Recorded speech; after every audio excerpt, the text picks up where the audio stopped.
mohli trošku, vedeli by sme dlho rozprávať, ale samozrejme dnešné Kompot celé vlastne ráno je venované kamarátskym vzťahom. A počas celého týždňa sme na Instagrame Telerána hľadali originálny názov pre nápoj lásky. Vyžrebovali sme Mariku Ček, ktorá napísala Zeus pre muža a Nefertiti pre ženu. Áno, Zeus pre muža a Nefertiti pre ženu a zároveň musíme vám aj blahoželať. Nielen, že musíme, ale aj chceme. Marika Č, pretože získavate práve takýto SodaStream Art Black mašinku od spoločnosti SodaStream so sirupmi navyše. A to všetko môžete použiť na to, aby ste si pripravili aj ten nápoj, ktorého meno ste vymysleli, čiže Nefertiti. Dievčatá si zdávajú Zeusa. Majú Zeusa, áno. Ale Jakub nám prezradí, čo všetko ide do Nefertiti v tomto prípade. Áno, takže vítajte späť. Miešame teraz Nefertiti. Základom vlastne tohto drinku pre ženu je teda brusnicový džem. Potom tam máme čerstvú pomarančovú šťavu, takisto citrónovú pomarančovú šťavu. Pridáme lat, zase trošku zamiešame. Kedy bude moja A práve teraz tam môžete hodiť 2 srdiečka.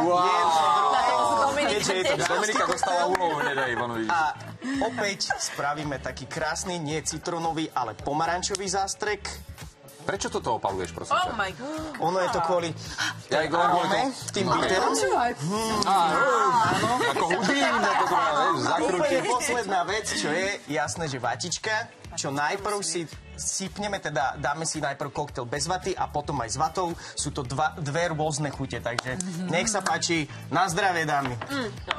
Môže byť? Tú vatu tam mám hodiť? Nie, to aj si do úst. V papulke to stačí. Takže... Je to fakt dobrá a zaujímavá celkom kombinácia. Ten lat tam musí byť.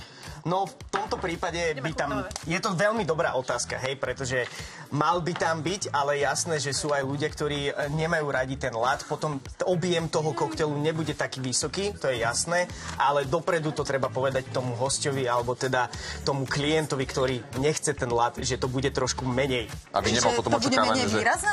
Nie, iba akože... Aj menej objemové. Menej objemové určite a trošku menej výrazné, lebo ten lat tam má v podstate nejakú teda... dojazd. Presne tak. Babi, čo hovoríte inak? Či už na Zeusa, ale... My ale... už sa tu dohadujeme, že ktorý nám viac chutí. Áno. Tak ale máte akože ešte... fakt na leto, toto je úplne, že... Geniálne. Je Je to to moc veľmi chutné, sladké, je to úplne, že...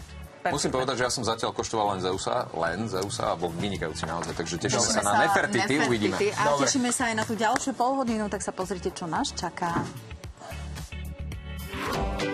Juraj Kemka, Marián Miezga, Lukáš Latinák a Vladimír Kobyl.